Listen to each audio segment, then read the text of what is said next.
we bring you the most inspiring and life-changing stories. Today you are about to hear a story that is not just about success.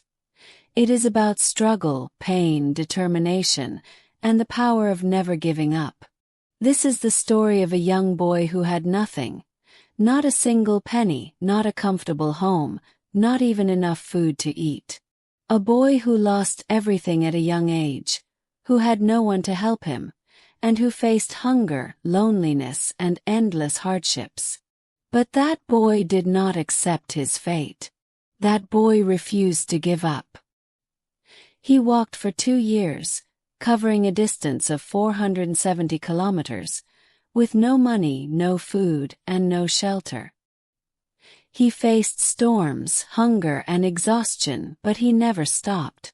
That boy later became the founder of the world's most powerful luxury brand, Louis Vuitton. How did he do it? How did a homeless, hungry boy become the creator of a billion-dollar empire? How did he turn his pain into power and his struggles into success? Everything in this story is true. Every struggle, every success, and every detail. Watch the full story to truly understand the journey from nothing to ultimate luxury. Trust me, you won't regret it. This story isn't just inspiring. It's a powerful way to improve your English with engaging storytelling, rich vocabulary, and real-life lessons. You'll learn naturally while enjoying an incredible journey. Now let's begin from the very start. In the year 1821, in a small village called Anchy, France, a baby boy was born into a poor family. His name was Louis Vuitton. But life did not welcome him with comfort or wealth. From the moment he was born, he was surrounded by hardship. His father, Xavier Vuitton, was a carpenter, a hard-working man who built furniture and small wooden structures. His mother, Corinne Gallard, was a hat maker who spent her days sewing hats for local women. They worked day and night, yet their earnings were barely enough to buy food. Louis grew up in a tiny wooden house with a leaking roof and cold, damp floors. Winters in Anchy were brutal. Snow covered the village for months, and cold winds made life even harder. There was no heating, no warm blankets, and no comfortable bed. Louis and his family had to survive with whatever they had. At a young age, he learned that life was not fair. He did not have the toys that rich children had. He did not go to school like them. Instead, he spent his childhood helping his father in carpentry, carrying heavy wooden planks, hammering nails, and cleaning sawdust from the floor. His hands were rough, his clothes were torn, and his stomach often remained empty. But Louis was different from other children in his village. Even though he was poor, even though he had nothing, he had something that others did not, a dream. Every day, travelers passed through his village, rich men and women dressed in fine clothes, carrying large wooden trunks and suitcases. Louis would watch them with fascination. Where were they going? How far were they traveling? Who made those beautiful trunks they carried? He had never seen the world beyond his small village, but his heart longed to know more. He was curious, hungry for knowledge, and desperate for a better life. But fate was not kind to him. When Louis was just 10 years old, his mother fell sick. There were no hospitals in the village, no doctors to treat her. Day by day, her condition worsened. One morning, as the sun rose over the hills, Louis's mother took her last breath. She was gone. Louis stood by her grave, silent, unable to cry. His world had fallen apart. His father, broken by grief, became distant and cold. He no longer had the strength to take care of Louis. For the first time, Louis felt completely alone. But in that moment of pain, he made a decision. He would not stay in this village forever. He would not accept a life of poverty. He would leave. He would chase his dream. But how? At the age of 13, Louis had no money, no horse, and no food. Paris, the city of dreams, was 470 kilometers away. It was impossible, or was it? One evening, as the village prepared for sleep, Louis packed a small bag.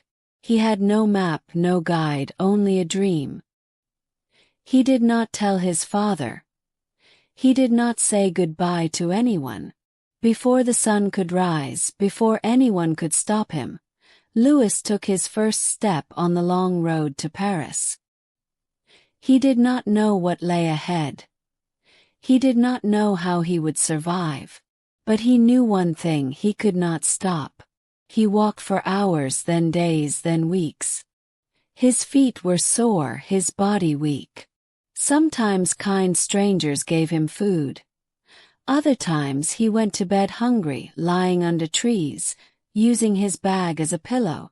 He crossed forests, mountains, and rivers. He worked as a farm helper in small villages, earning food in exchange for labor. Rain soaked his clothes, winter winds burned his skin, but he never turned back. He was tired, he was starving, but he was determined. After 2 years of walking, struggling, and surviving with nothing but determination, Louis Vuitton finally arrived in Paris. But Paris was not the magical place he had imagined.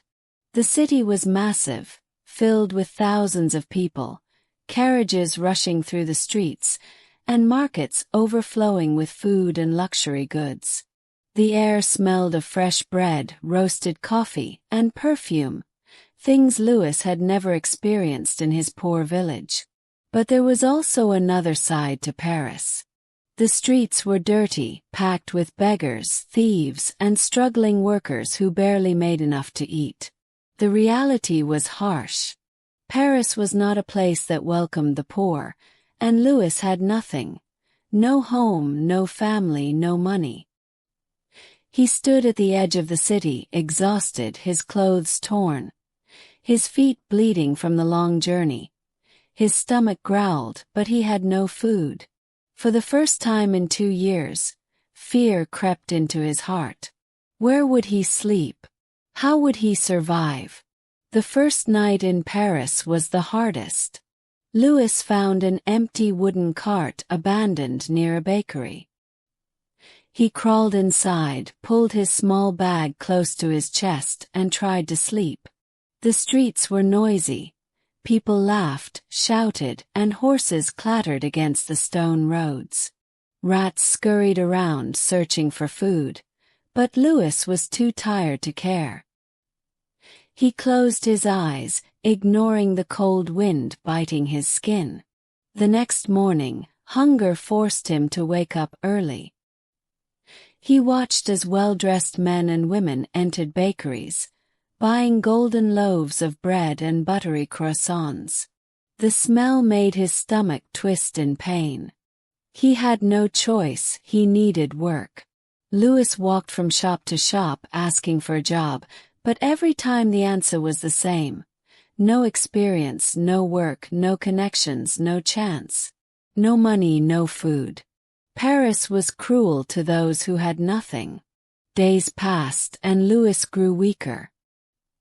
He ate scraps from the market, picking up leftover bread from the ground when no one was looking. His body ached, his clothes were dirty. He had never felt so alone. But he refused to give up. One evening, as the sun set over the city, Louis noticed a man struggling to carry a large wooden trunk into a shop. The man was sweating, his hands shaking from the weight. Without thinking, Louis ran forward and grabbed the other side of the trunk. The man looked at him in surprise but said nothing. Together they lifted the trunk inside. The shop was unlike anything Louis had ever seen. Wooden trunks of all sizes and shapes, each one beautifully crafted with fine leather and metal fittings. Shapes and sizes lined the walls, some covered in leather, others decorated with brass locks and golden initials. It was a workshop, one of the finest in Paris. The owner of the shop, Monsieur Marichal, watched Louis with sharp eyes. "You're strong for a boy your size," he said.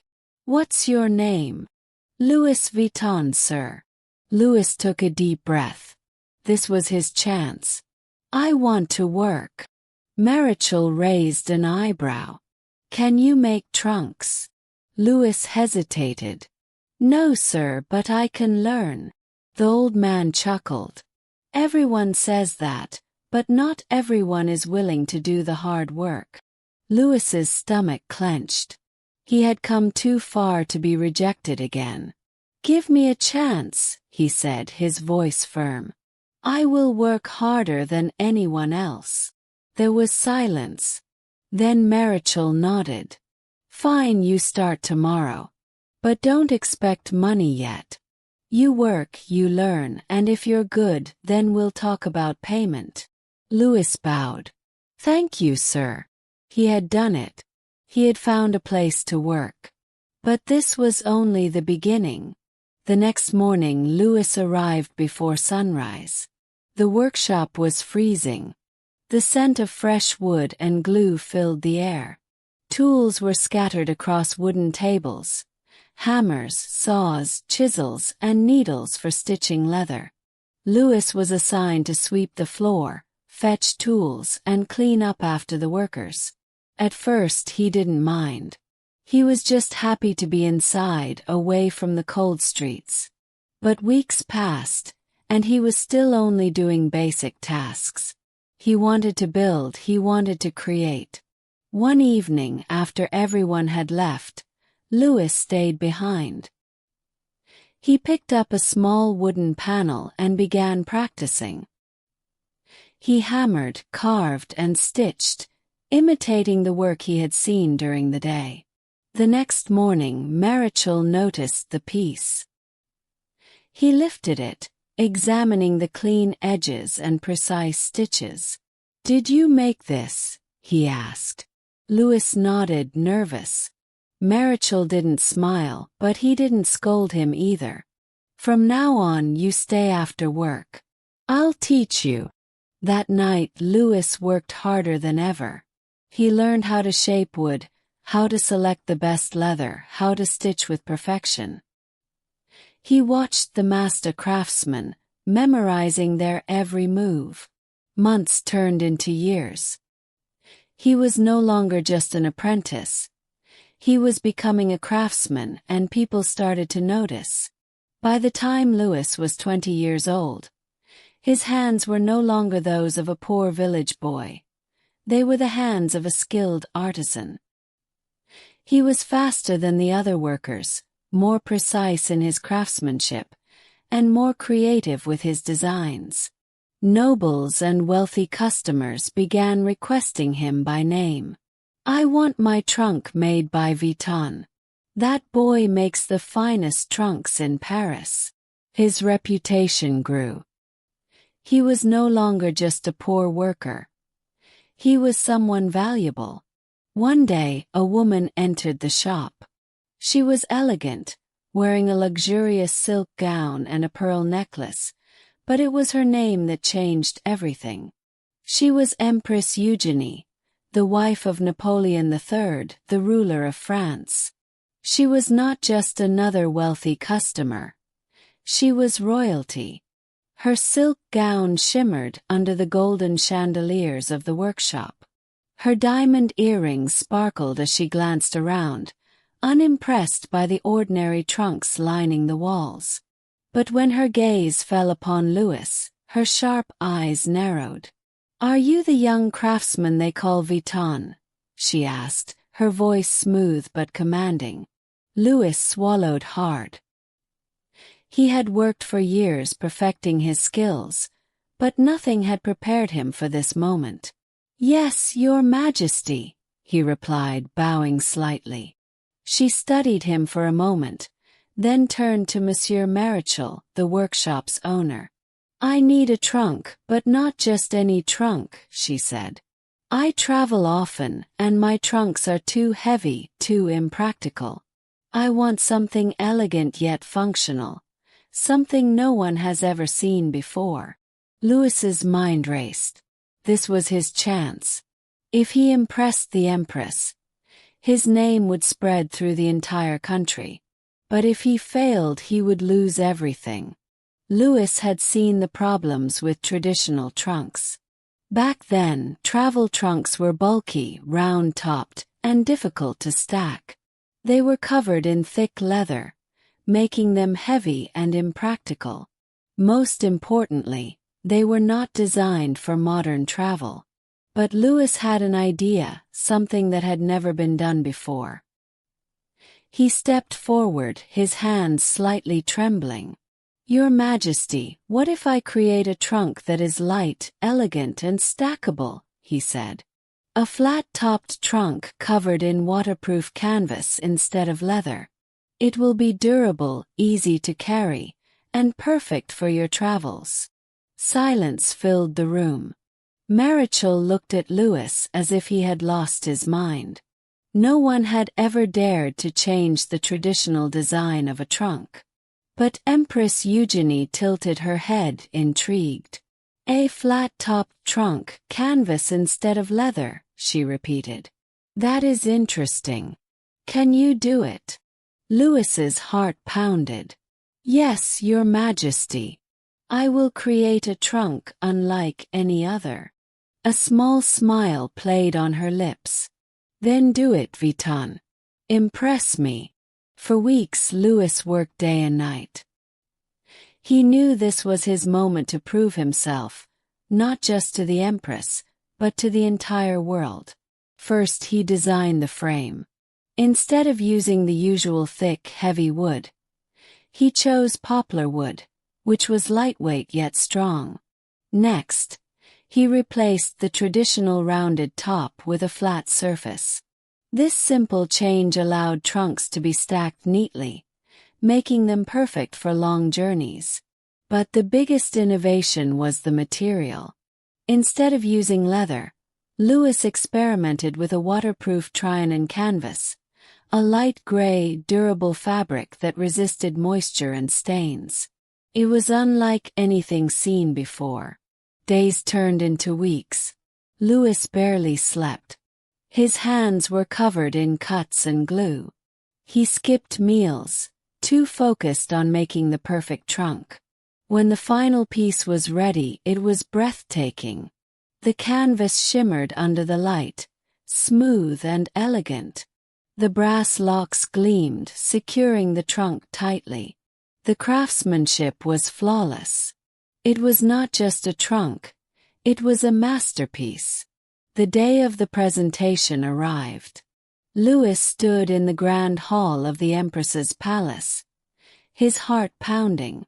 Nobles and high-ranking officials whispered as they glanced at him, unimpressed by the young craftsman in simple clothes. The Empress entered, her gown flowing behind her like water. Her eyes fell on the trunk. For a long moment she said nothing. Then she reached out, running her fingers over the smooth canvas. She inspected the locks, the stitching, the finish. Everyone held their breath. Finally she looked at Louis. Vitan, she said, this is extraordinary. Murmurs spread through the room. Marichal, who had once doubted Louis, stared in shock. From now on, the Empress continued, you will be my personal trunk maker. It was done. Louis had won the trust of the most powerful woman in France. And in that moment, everything changed. The Empress's endorsement was more than just an honor. It was an opportunity. Suddenly, the elite of Paris wanted Vuitton trunks. Aristocrats, politicians, and wealthy travelers all placed orders. But there was a problem. Louis was still just a worker in Marichal's shop. No matter how talented he was, he would always be under someone else's control. He needed to break free. So, after years of loyalty, Louis made the boldest decision of his life. He left the workshop and started his own business. With the little money he had saved, about $1,000 in today's value, he rented a small space in Paris. The shop was modest, with only a few tools and a single workbench, but it was his. He hung a wooden sign outside, Louis Vuitton Maletier, trunk maker. It was official. He was no longer just a poor village boy. He was a business owner. Starting a business was not easy. The first few months were brutal. Louis had no employees, no big factory, no safety net. Every trunk he made was handcrafted by him alone. He worked from sunrise to midnight, barely stopping to eat. And then disaster struck. A massive war broke out in France, the Franco-Prussian War. The streets of Paris turned into battlefields. Wealthy customers fled the city. Factories shut down, businesses collapsed. Suddenly, no one was buying luxury goods. Louis's shop, which had been growing, now stood empty. The orders stopped, the money stopped. He was on the edge of bankruptcy. For months, he fought to keep his business alive. He sold some of his tools, cut down on materials, and worked harder than ever. But no matter how much he tried, he was running out of time. If things didn't change soon, he would lose everything he had built. Then, just when all hope seemed lost, something unexpected happened. The war ended, and when peace returned, a new era began. People wanted to travel again. They wanted style, elegance, and innovation, and they wanted Louis Vuitton trunks. Orders flooded in. His shop, which had been nearly abandoned, suddenly became the most talked about business in Paris. But Louis didn't just rebuild. He expanded. In 1871, he opened a brand new workshop in Asnières, just outside. They influenced fashion trends and the desires of society. If aristocrats and high-status travelers used Vuitton trunks, everyone else would dream of owning one too. And there was another reason. Rich customers did not argue about price. They only cared about exclusivity. Louis never tried to sell to the masses. He focused on a few elite clients who were willing to pay top dollar for something unique and handcrafted. This strategy worked like magic. Soon, not only nobles but also bankers, businessmen, and world travelers started ordering Vuitton trunks. Owning a Louis Vuitton trunk was no longer just about travel. It was a status symbol. Louis Vuitton had built an empire, but his journey ended in 1892 when he passed away, leaving his son, George Vuitton, in charge. Before passing away, Louis called George to his side and gave him one final lesson. Never sell cheap, never sell to the masses. Our name must always stand for the best. If the world changes, we must change with it, but never lose what makes us special. George was young, ambitious, and determined to take his father's vision to new heights. He expanded Louis Vuitton beyond travel trunks, introducing handbags, cutlery bags, and luxury minibars that changed the world of high fashion. As his business grew, copycats appeared. Cheap imitations of his designs started flooding the market. Customers were being tricked into buying fake Vuitton trunks. Louis knew he had to protect his brand. He introduced the LV monogram in 1896 to stop counterfeits, making Louis Vuitton a name that only the wealthy could afford. Under George, the brand didn't just survive. It dominated the luxury market. But nothing lasts forever. George was aging. The empire was growing too big for one man. The world was changing fast. Automobiles, airplanes, and a new era of fashion were emerging. For decades, George had worked endlessly to expand the Louis Vuitton brand. He introduced leather handbags and accessories that became a status symbol. He opened stores internationally, making Louis Vuitton a global name. He protected the brand's exclusivity, ensuring that LV remained a luxury reserved for the elite. But in the 1930s, George faced his greatest challenge yet. His health began to fail. Years of stress, constant innovation, and global expansion had taken a toll on his body. By 1936, George Vuitton passed away, marking the end of an era. The question now was, who would continue the empire? This was when Gaston Louis Vuitton, George's son, stepped forward. Gaston Louis Vuitton had grown up surrounded by luxury, design, and craftsmanship. From a young age, he had watched his father expand the brand, and now it was his turn. But the world was different now. The Great Depression, 1929 to 1939, had destroyed businesses worldwide. The rise of automobiles and airplanes meant that traditional travel trunks were losing their importance. The fashion industry was changing. People wanted more than just luxury luggage. Would Louis Vuitton survive this new era? Gaston knew that if the company didn't adapt, it would die. So he made bold moves. 1. Expanding beyond travel bags. Under Gaston Louis Vuitton, he introduced small leather goods, purses, and accessories. 2. Creating luxury handbags. He focused on high-end handbags that weren't just for travel but could be used in everyday fashion. 3. Innovating in design. He experimented with new styles, making Louis Vuitton more fashion-forward. But before he could push his vision further, World War II erupted, putting everything at risk. During World War II, 1939 to 1945, France was occupied by Nazi Germany. The country was in chaos. Businesses were shutting down, and luxury brands were struggling to survive. Gaston Louis Vuitton had to make a choice. Either close the business or find a way to keep it running. To survive, Louis Vuitton worked with the German-occupied French government. This was a controversial decision, and for years, this part of Louis Vuitton's history remained hidden. It wasn't until decades later that reports revealed the brand's ties to the Nazi government. But despite the war, Louis Vuitton survived, and when the war ended, Gaston Louis focused on rebuilding the brand's image. But this wasn't easy. After World War II, Europe was in economic ruins.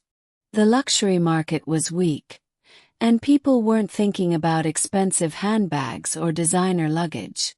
But Gaston knew one thing. The rich always find a way to stay rich, even in difficult times. The wealthy elite still wanted luxury, so Louis Vuitton focused on exclusive, high-quality products that only the wealthiest people in the world could afford.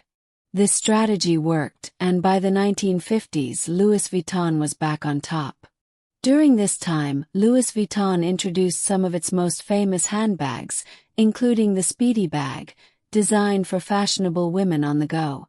The Keep All bag, a stylish modern alternative to traditional luggage, and the No bag, originally made for carrying champagne bottles in luxury. Louis Vuitton was no longer just a travel brand. It had become a fashion icon. But Gaston Louis was getting older. Who would take the empire into the next generation? By the 1960s, Louis Vuitton had grown into one of the most respected luxury brands in the world. But the world was moving faster than ever. New fashion trends were emerging, the wealthy class was expanding, competition in luxury was increasing. Gaston Louis knew the company needed fresh ideas, so he brought in his son-in-law, Henry Rackemeyer, to help modernize the business. Henry was a brilliant businessman with a vision. He believed that Louis Vuitton could become bigger than ever. His goal: turn Louis Vuitton into the most powerful luxury brand in history. And this decision would change everything. By the late 1970s and early 1980s, Louis Vuitton was already an established luxury brand known for its exclusive luggage, handbags, and accessories, but it was still operating like a traditional family business. The world was changing, and if Louis Vuitton wanted to dominate, it needed a new strategy, a new vision, and a new kind of leadership. This was when Henry Rackemeyer stepped in. Henry Rackemeyer wasn't a designer, and he wasn't a traditional businessman. He was a visionary. When he took control of Louis Vuitton, he saw one thing clearly. This wasn't just a brand. It was an untapped gold mine waiting to explode into a billion-dollar empire. But there was a problem. At that time, Louis Vuitton was selling only to a small group of elite customers in Europe. It was respected but not yet a global powerhouse. So, Henry made bold, risky moves that would change the history of luxury forever. 1. Expanding to the richest markets. Instead of just selling in France, he pushed into the US, Japan, and the Middle East, places where the wealthiest people in the world were hungry for luxury. 2. Raising the prices. Henry knew one thing.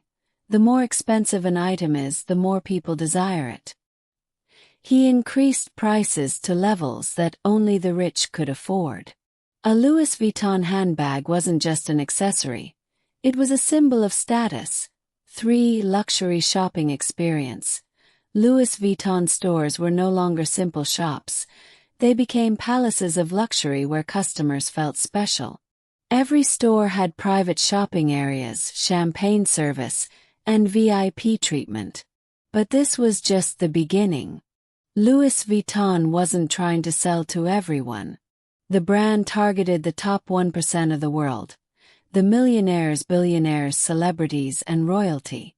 This was why they introduced limited edition bags, exotic leather products, and even private made-to-order collections. Some of the most exclusive Louis Vuitton products included crocodile skin handbags. Some LV bags are made from real crocodile leather, which makes them extremely rare and expensive. Prices for these bags start at $50,000 and can go up to $100,000 or more. Python and ostrich skin bags. These bags are handcrafted using python, ostrich, and other exotic skins, making them not just accessories but collector's items. Custom minibars and cutlery bags. Louis Vuitton even introduced luxury minibars and cutlery bags for the ultra-rich, designed to be used in private jets and yachts. These items could cost hundreds of thousands of dollars. Unzippable travel trunks. One of the most iconic LV products is the custom-made travel trunk, which can cost up to $500,000, depending on the customization. But there was one problem. When a brand becomes too exclusive, counterfeits start trying to copy it. As Louis Vuitton's popularity grew, fake LV bags flooded the market. In the 1980s, knockoff versions of Louis Vuitton handbags were being sold on the streets of Paris, New York, and Tokyo. This was a huge threat to the brand's image. If everyone had a Louis Vuitton bag, it wouldn't be special anymore. So, Henry Rackemeyer launched one of the biggest anti-counterfeiting campaigns in history. Louis Vuitton hired special teams of investigators to track down and shut down counterfeit factories. They worked with governments to pass strict anti-counterfeiting laws. They introduced special security features in their products to make them harder to fake. But Henry knew that to truly dominate the market, Louis Vuitton needed to become more than just a luggage brand. So he made a historic move. In 1987, Henry Rackemeyer made a game-changing decision. He merged Louis Vuitton with Moët and Chandon, a luxury champagne brand, and Hennessy, a premium cognac brand, to create LVMH, Louis Vuitton Moët Hennessy. This was brilliant because now Louis Vuitton wasn't just a fashion house. It was part of the world's biggest luxury group. With this merger, LVMH controlled dozens of luxury brands, expanded into fashion, jewelry, cosmetics, and alcohol, and became the richest luxury company in the world. But Henry Rackemeyer didn't get to enjoy his empire for long.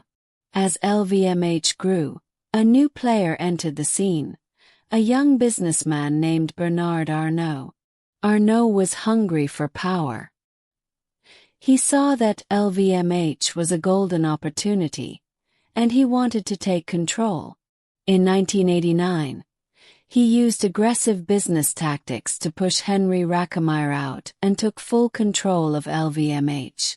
This move was controversial, but it made Bernard Arnault the most powerful man in luxury fashion. Once he had full control, Bernard Arnault transformed LVMH into a financial powerhouse. He expanded into new markets like China, Russia, and India. He bought luxury brands like Dior, Givenchy, and Fendi, making LVMH the most powerful fashion group in the world. He introduced super high-end products with prices reaching millions of dollars. Today, under Bernard Arnault, LVMH is worth over $500 billion, making it the richest luxury company in the world. Arnault himself is often ranked as the richest person on earth, with a net worth of over $200 billion. Today, Louis Vuitton represents exclusivity. Owning an LV bag means you've made it in life. Luxury craftsmanship. Every Louis Vuitton product is handmade by the best artisans in the world, a status symbol. Whether it's a handbag, luggage, or a custom minibar, Louis Vuitton is the ultimate sign of wealth. Even after 170-plus years, Louis Vuitton remains the most powerful luxury brand in the world. And it all started with one young man, Louis Vuitton, who had nothing but a dream. Louis Vuitton's story is a lesson in determination, vision, and risk-taking. From a poor boy in a small village to the biggest luxury empire in the world, Louis Vuitton proves that hard work and innovation can change everything. Every step, from handcrafting trunks to creating billion-dollar handbags, was built on excellence and exclusivity. And even after wars, economic crises, and battles for control, Louis Vuitton has stood the test of time. This is more than a brand. It's a legacy.